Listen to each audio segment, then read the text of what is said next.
Қала орталығының көшелеріне ілінген жарнамалардың мемлекеттік тілдегі мәтіні әлі күнге дейін түзелмей келеді.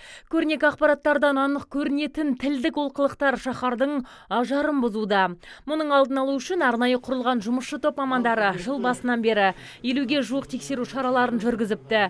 Нәтижесінде 400-ден астам заң бұзушылық дерек анықталып, оның 230-ы қатесін түзеткен. Бұдан былай жеке кәсіпкерлер ұсынатын жарнамалық тақтайшаның эскизі қалалық әкімдіктің жанынан ашылған халық кеңсесіне жолдануы қажет. Ондағы мәтін тиісті мекеменің рұқсатымен бекітіледі. Бұл бастама қателіктердің санын біршама азайтуға сеп болмақ. Енді мынау жеке жаңағы коммерциялық тұрғыдағы нысандарға жазылатын жарнама, бұл енді барынша біз осындай ұсыныс енгіздік, қазір жаңа жұмыс тобына енгіздік. Біздің басқарма арқылы аудандардағы өкілеттіктеріміз, қаладағы өкілеттіктеріміз арқылы келісіп, аудармасының да дұрыс жазылуын, сосын жаңағы бойын, енін, ұзындығын деген сияқты осы мәселелерді келісіп алу жөнінде түсіндіру жұмысы болады. Жиында тіл мамандары мағынасыз аудармалар, әріптік қателер мен оңды-солды қойылған тыныс белгілері мен көрнекі ақпараттардың сауатсыздығын айтып дабыл қақты. Дегенмен олардың заңды елемеген кәсіпкерлерге айыппұл салатын қауқары жоқ. Бүгінде мұндай құзыреттілікке қол жеткізу мақсатында облыстық басқарма арқылы министрлікке хаттамада жолданған. Қазір бұл мәселе қарастырылуда.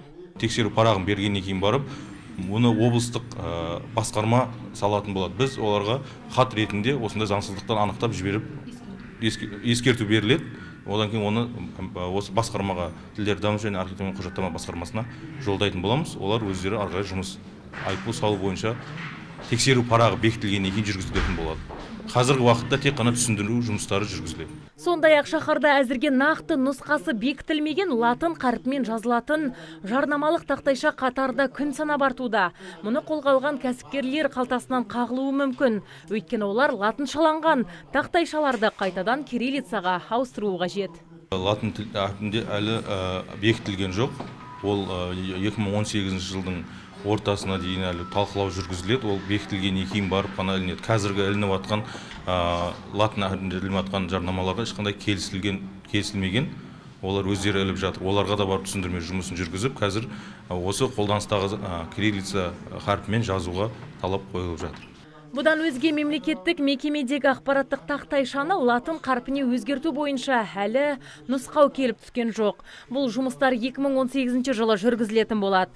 Алдымен латын қарпіне көшу мәселесіне байланысты республика көлемінде құрылған арнайы жұмысшы топ шешімімен хат келуі тиіс. Азиза Мадияр, Антон Семенов, ТВК телеарнасының жаңалықтар қызметі.